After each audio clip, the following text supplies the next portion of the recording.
Hey guys, what's going on? Today's video, this made for vlogging. That was an extreme intro. This is the new Sony ZVE 10. This is the lens kit. This comes with a 16 to 50 power zoom lens. And we're going to open this, but before we get going, this was paid for with my own money. Let's get this unboxed. Let's get some footage. And I'm going to see, is the stabilization really going to be as bad as we think it could be? And we'll see what the picture quality is out of the Sony ZVE 10. So let's get this out and show you guys what's in the box. This ain't going to take long. Normally not a lot of stuff in boxes these days. Right, let's open it up. Sticker off. Let me see, is that camera there? By the way, the B-roll of this, the top-down shot that you're seeing now, this has been shot on the Sony ZV-1. This, what you're seeing, has been shot on the Sony A6600. So open up, what do we get? We get stuff that nobody will ever read. Now, okay, this is the camera. And this is the dead pussycat, dead kitten. We have a plug, which probably looks a bit bizarre to you Americans. This is another plug. This is an alien plug to America. What else we got inside here? We have a USB charger, which is the 5-volt charger, which you need for streaming. We got the strap, USB cable. Now let's get out the, oh, okay, here's an interesting one. That's the, did I just break something?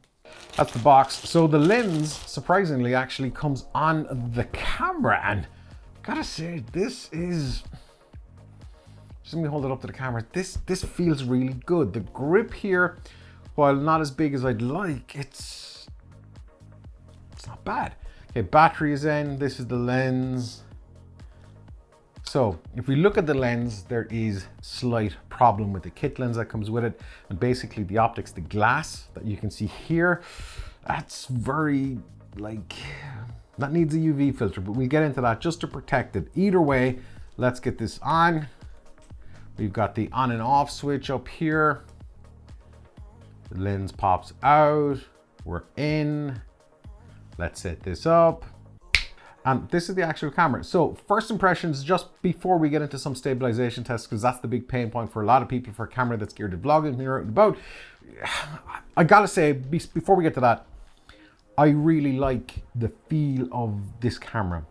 So it feels heavy, it feels very solid, it feels well built. There's kind of this rubbery grip here, which is, you know, it's nice. It just feels, it's not going to slip out of your hand. Obviously we've got the swivel screen here.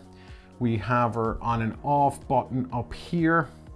We have our picture modes. So the mode button is gone, but we'll get to that in another video. But we have 3 buttons up here and they cycle through everything in the camera. So from the picture mode to the video mode and the S&Q mode, which is kind of the slow motion stuff. We're probably never going to use that, and there's a reason for why. But if you subscribe, I'll explain that in another video, because we're planning a few ZVE 10 videos. Get you guys the most out of this camera. So big thing here is tripod mount. So now we can open our battery door, get access to our SD card. We never have to unscrew whatever we put in here, which is great. Huge design flaw with the ZV-1. And we've got some buttons on the back menu, the FN button, which is probably the godsave of all buttons. This FN button is an absolute must-have. Now we've got our display button and all the usual buttons up the top. We've got a big record button. We have a customizable button, which out of the box is the defocus mode, which you probably should never use that because it's a bit cheesy, but there's a better way to do it. Subscribe for other videos. Looking around the camera on the lens here itself, we've kind of got that power zoom. Let's get to what most of you come for. Let's go for some first impressions of the new Sony ZVE 10. First up, let's take a look at the Active Steady Shot. This is Sony's image stabilization.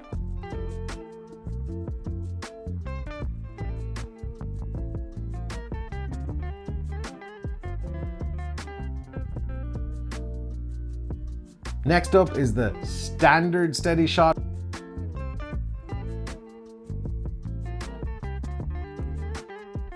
This is what it looks like off.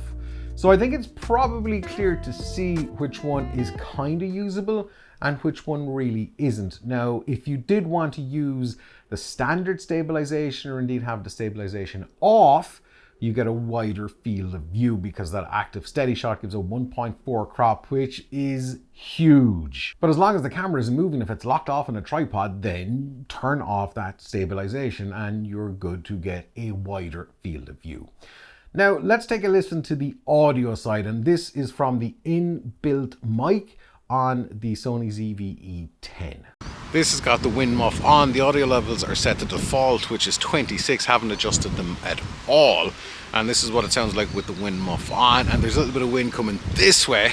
I'm not paying really any attention to it.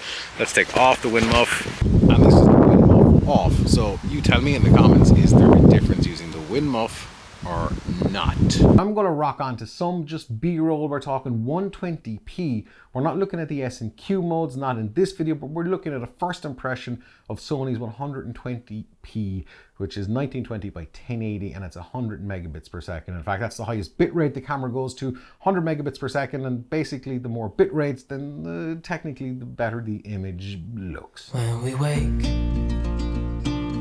hear the birds and see the sun. Side by side, our fears are done. All the good times just begun.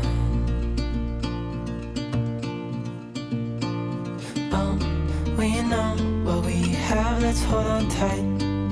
Found what we're looking for in life. Call us crazy, but things are finally right. When it comes to battery, you've got one of these. This is a Sony NP-FW50 battery. It is a tiny battery. That said, it is bigger than the stuff that you get with something like the Sony ZVE-1 or the RX100 series. And so far, the camera's kind of gone from 100% to about 75 to 80%. And that's kind of been messing about with the camera just in the menu system, you know, for the day and a bit of shooting and stuff like that, using the steady shot, the slow-mo. And battery, yeah, this isn't going to last all day, so I've ordered a few of these. But yeah, that's the battery that you get with it. So all in, I mean, there's lots of bells and whistles here. There's nothing that's going to change the game on this, but this is an APS-C camera. This is going to perform decently enough in low light. This is going to help you achieve that really blurry background. And the fact that you can take the lenses off, this opens a whole world of possibilities to you. Actually, hang on. Let me show you what you could do technically. Let me get this bit back on for a sec. This is the Sigma 600mm lens, a little bit bigger in an APS-C camera. This is an adapter from a Canon EF mount to the Sony E mount. Let's stick this on this, just for fun. Match up the white dots. I mean, look at this. It's not a good idea. Look at the size of this. I mean, this is just like stupid. But this is the thing. This camera gives you all of that functionality. And we'll get into another video about lenses and all the different options that you have. And you literally do have a huge amount of Sony's E-mount lenses. They all work with a full frame array APS-C. You can get converters and all that kind of stuff. So yeah, lenses, interchangeable. That's the biggie on this camera. First impressions really are positive on this. Yes, the stabilization sucks. That's the one big problem with this. The ZV-1 stabilization is better. Now you can convert this in Sony Catalyst Browse, which I haven't done in any of these clips, and you can stabilize it a little bit more, but it's not really going to fix hugely the rolling shutter. But if you're clever about your shots and you can lock it off, then great. I mean, that's what I've always done, even if I take the 600 out on the road. But this camera, it feels, honestly, it feels really good in the hand. And I gotta be truthful with you guys. When I parted with my hard-earned cash yesterday, when I got this, I was a little bit apprehensive. And when I opened the box, as you can see, it's like, oh, okay. And the reason I was apprehensive is essentially this is kind of the A6600, albeit in a smaller version.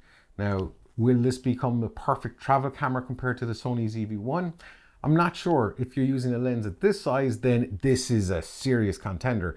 But when you start dragging around lenses like this, it's probably not the best idea at all, because it kind of defeats the purpose. But my first impressions of this, honestly, are positive. They're good. You can see the video footage. While I had no picture profile or any of that kind of stuff, it's just directly out of camera, 4K 24, shutter priority 1/50. It's how this feels. It feels premium, it feels solid, it feels stable. It's not really going to slip out of your hands. And this zoom rocker button is a nice touch to have. Sony ZVE 10, I think we're going to have some adventures. If you want to become part of those adventures, subscribe button is there. And also check out these other videos around the closest competitor to do this, the Sony ZV-1. I'll see you guys in the next video, and until then, don't stop fighting for yourself. Gotta get that reach.